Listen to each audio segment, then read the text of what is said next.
My name is Andrew Stotz of the Valuation Master Class, and we're going to have another presentation from the Valuation Master Class. Without further ado, let me bring him in. Hold on.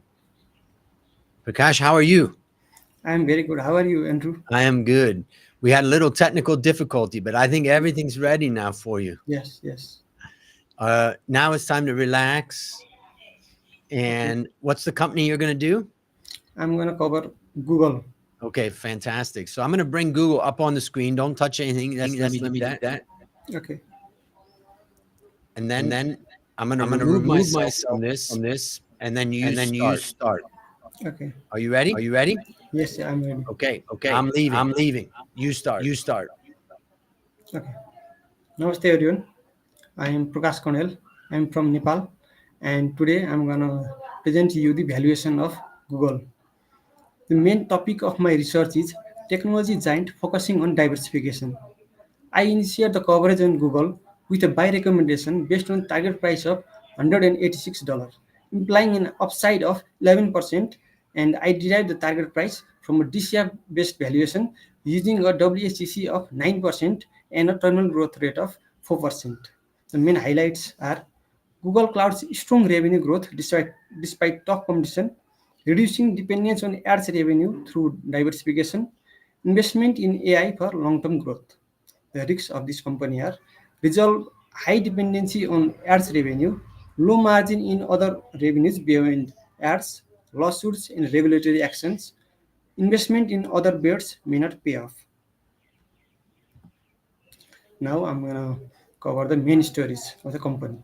A long-term focus to get more revenues. Before that, I'll cover the background. Google is a multinational technology company founded on September 1988 by American computer scientist Larry Page and Sergey Brin and is headquartered in California. It mainly focuses on advertising, search engine technology, cloud computing, computer science, computer software, quantum computing, e-commerce, consumer electronics, and artificial intelligence. And its revenue is hugely dependent on Google Ads, which contributes 80% of the revenue. And it is investing heavily on artificial intelligence, cloud computing, autonomous vehicles through YMO, healthcare, etc. to diversify its revenue and drive future growth. I will cover you the story. Google Cloud's strong revenue growth despite tough competition.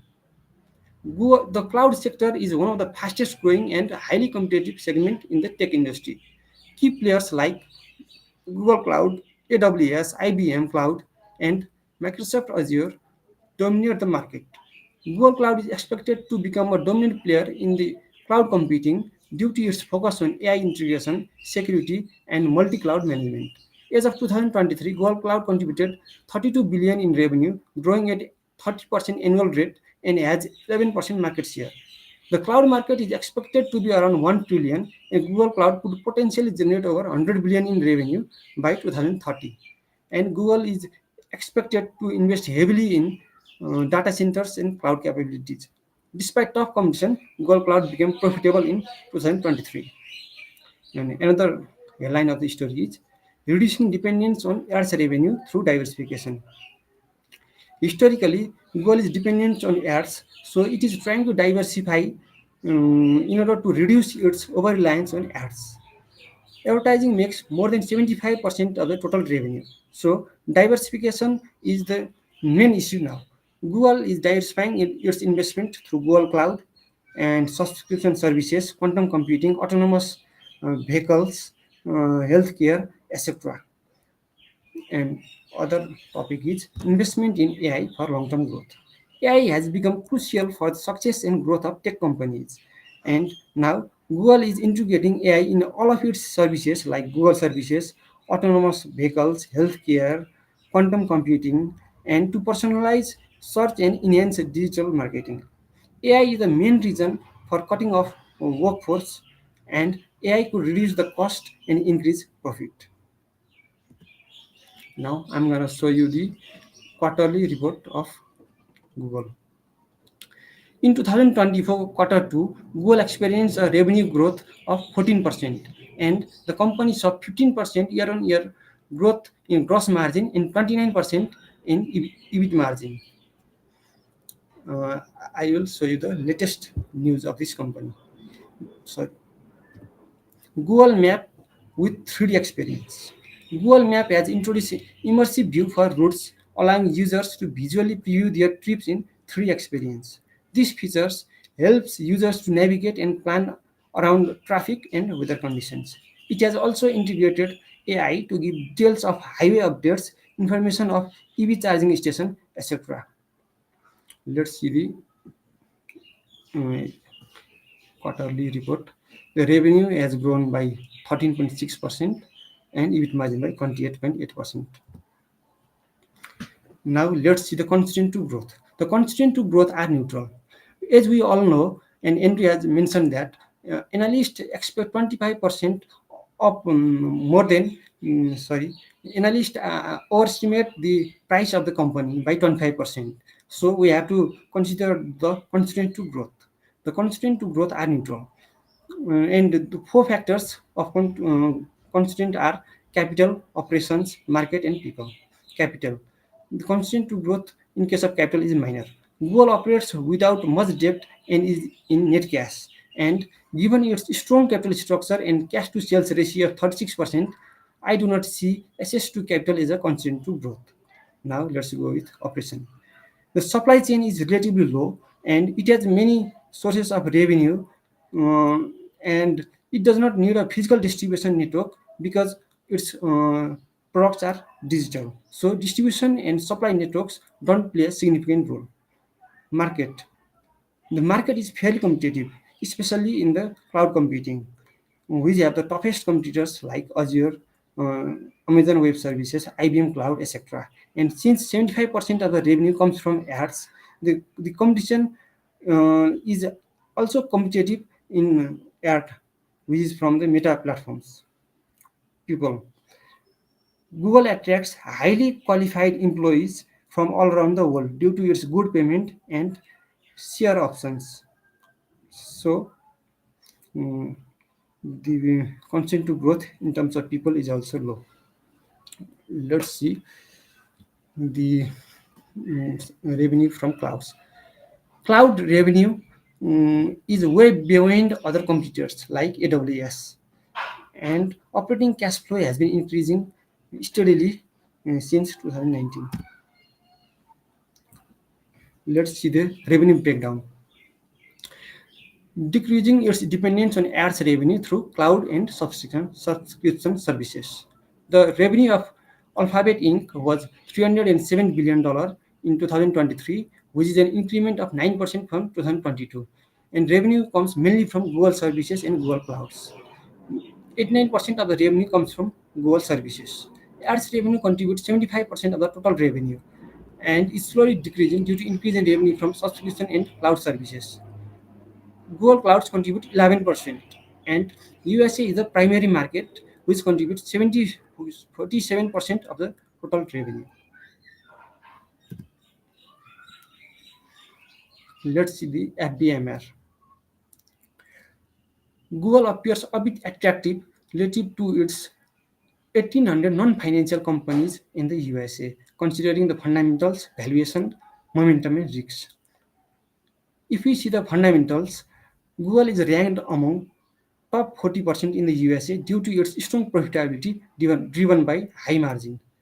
Valuation. The valuation is neutral as it trades on high PE. Momentum. The attractiveness of EPS growth has driven fundamental momentum. The risk of the company is low as the company is in net cash and the beta of the company is high, but if you compare it with tech companies, it is still low. Let's see the see this P50. Sorry. If we see the strong ecosystem, but AI could disrupt rivalry among competitors. Um, Rivalry is it's not that tough because Google provides various services and in cloud computing the competition is high, but in Google services there aren't any big competitors. And since it is a tech company, the growth is very high. And the recent development of AI has disrupted the market. So failure to integrate AI could lead to downfall. So the main risk from competitors is its inability to integrate AI. Bargaining power versus suppliers.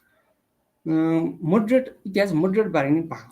For different products and services, there are different suppliers, and for most of the products and services, Google gets it can switch suppliers. So it has good bargaining power. But Google Google cannot totally um, um, sorry, I'm sorry. Since the demand for products and services is diverse, it is extremely tough to backward integrate and eliminate the suppliers, as it needs high RD, research and development cost.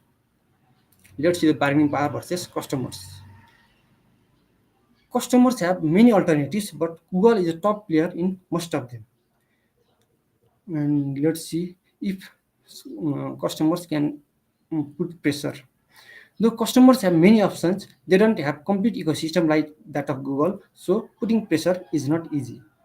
And let's see how price sensitive are customers. For products like Pixel phones, subscription services like that of YouTube and watches, cloud services, the customers are price sensitive. But for other services like Google Search, they are not price sensitive. Threats of new entrants. It is extremely tough due to high capital and qualified employee requirements. Raw materials can be assessed, but they require high capital, technology, and manpower. Highly qualified manpower is required, and they demand high pay and good stock plan.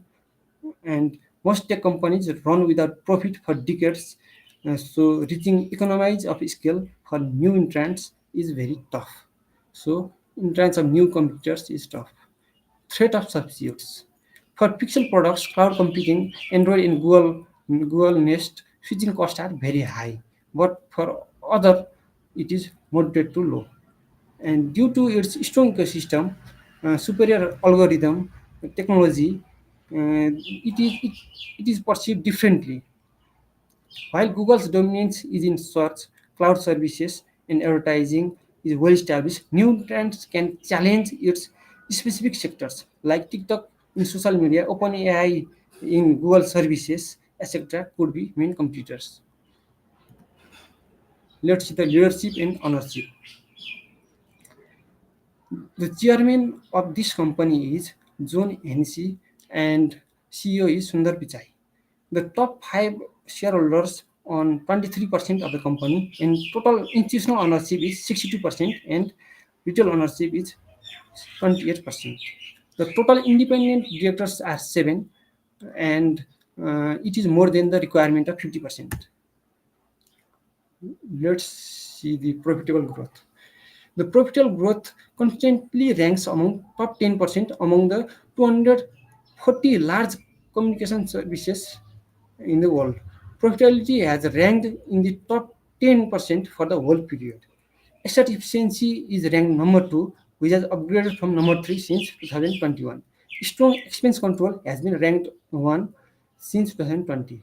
Revenue growth has fluctuated during this period. It has come down from number 2 in the last 12 months. Expense reaction has been most volatile, but it has managed to secure number 1 position in the last 12 months. Let's see the ESG score. ESG score is 87, which is good. And let's focus on environmental. The company aims to reduce consumption of electricity, fuel oil, and water. And there we cannot find any environmental controversies of this company. And it has established waste controls and high quality wastewater systems to be recycled in the factories. And it is aiming to be carbon free by 2030. And there is not a direct product that derives revenue. Sorry, there is not a direct product that is eco-friendly, but Google Maps map has eco-friendly routing. Pixel and Nest products use recycled materials.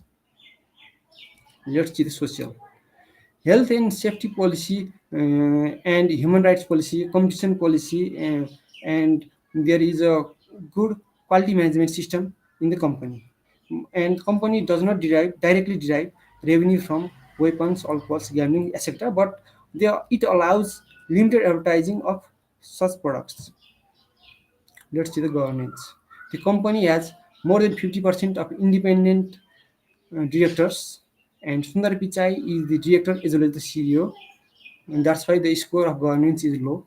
And the company has shareholders' right policy, and insider dealings and accounting controversies are not found. In the company have the CSR and ESG reports which are available in the sustainability report. Let's see the profit and loss statement. Net profit is estimated to increase drastically from 74 billion to 130 billion. And recurring DPS is also estimated to increase to 10.6. The cash and short-term investment is estimated to increase drastically, which is almost threefold in coming 5 years. It is mainly because the company will buy back the shares, and I have not estimated that. That's why it has increased drastically. The total assets is also estimated to increase from 402 billion to 891 billion. Let's see the liability and equity. Total liability is estimated to increase from 283 billion to 725 billion, and it is mainly due to the increase in retained earning. And book value per share is also estimated to increase from 23 to 58. The capex of the company is estimated to be very high because of its investment in AI infrastructures, data centers, autonomous vehicles, etc.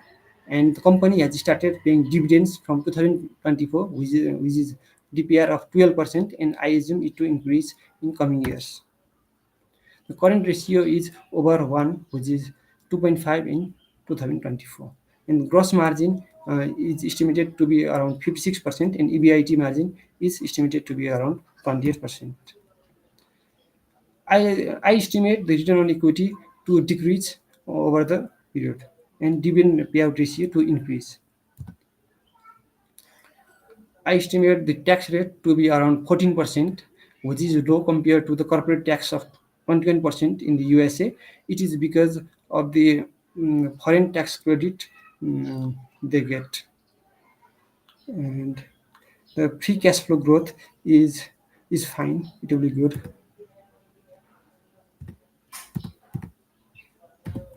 On the forward 2024 PE multiple, Google looks expensive.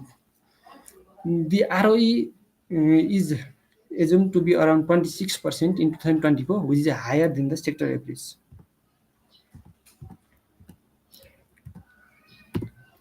On the forward 2024 PE multiple, Google trades at a premium to the telecom sectors in the US, Asia excluding Japan, and the world. Its EPS growth is estimated to be around 9% in 2024. I assume a risk-free rate of 2% and a market equity risk premium for US to be 8%, which is the historical data, and I assume the beta to be 1x and the 14% debt to total capital. This results in WACC of 9%. In my best case scenario, I anticipate sales growth of around 12% until 2028, which gives the price of 186 per share using FCFF methodology, and it represents 11% upside. In my sensitivity analysis, the optimistic case assumes a sales growth of 13%, which will give a target price of $189, and the pessimistic case gives the valuation of $183. We can see that the company is most sensitive towards beta. If the beta decreases by 10%, then the value will go up to $203. Let's see the risks. The main risk is the inability to diversify revenue. High dependency on ads revenue. More than 75% of the total revenue are generated from ads. And many of the advertisers can terminate their contract with Google at any time, like that with Twitter. Low margin in other revenue beyond ads. Google faces a significant risk due to low margin in its non-advertising revenue. And as it diversified beyond ads in other areas like cloud computing, hardware, software, subscription services, these segments have lower profitability compared to Google's core ad business. Despite huge growth, Google Cloud became profitable last year, and the other bet segments is yet to be profitable. Lawsuits and regulatory actions. The company is facing and may continue to face claims, lawsuits, regulatory and government investigations. And European Commission has fined Google over 8 billion euro across various cases, primarily due to its anti-competitive practices. Investment in other bets may not pay off. Google investment in other bet segment, which includes ventures like Waymo, which is a self-driving car, Verily, and internet services, may not pay off due to several risks. These projects may require heavy upfront capital, extensive research and development cost, and long time for profitability. During 2023, this segment generated only 1.5 billion revenue and made a loss of $4 billion. Thank you. All right. So we got some questions for you. The first question that we got is Moment is asking you, given that you have a small upside, what's the one thing that could lead you to change your recommendation to a sell?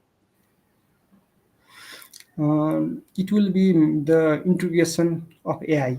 If the company is unable to integrate AI, and then definitely it will be a sale because there is a huge competition from ChatGPT and other social media apps like Meta and TikTok. They are the competitors. So definitely unable to integrate AI.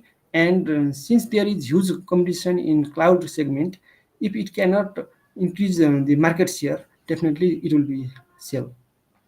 Okay. And another question is, let's see, can see that their revenue, it's about Google gets 11% of its revenues from cloud services. So what's Yes. your expectation on how significant this could be in the future from 11% to what? I think the cloud business will grow up to $1 trillion in by 2030. So even if it cannot increase its market share, but if it can just hold the market share, then the revenue will be almost $110 billion by 2030. So just keeping the market share will be also a good option. Okay. And Yash asked, I'm still not sure why would the company triple its cash and short-term investments? Why not just give more dividends? What are your thoughts on that? The company does not have the practice of giving dividends, but from 2024 it has started giving dividends, and the DPR is 12%, and I assume it to increase to 15% by 2028. Since the company focuses mainly on share buyback, it will buy back shares, and since when it buy back shares, the cash will naturally low. Okay. Yes. So how does it feel to graduate from the Valuation Master Class? I feel good. Today it was very stressful day, and especially because I cannot connect. It was very stressful, and I'm very thankful to Pete and Namin, and especially you. You have given this platform to us, and I'm very thankful. And how would you describe the transformation that you went through from 12 weeks ago to today?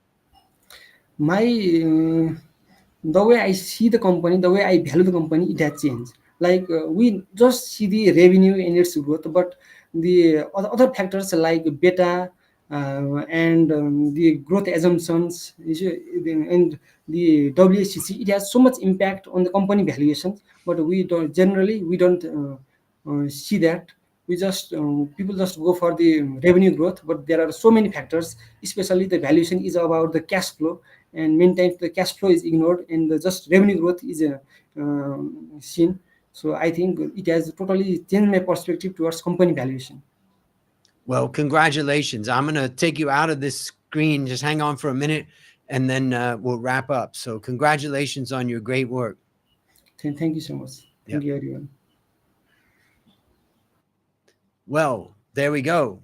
We're just knocking them out. Students are coming up with their valuations on their companies. In this case, Google. And I tell you, you don't realize how much time and effort students put in to getting to this point. Remember, they're starting from absolute scratch when they come into the Valuation Masterclass. If you want to build a competitive advantage in valuation,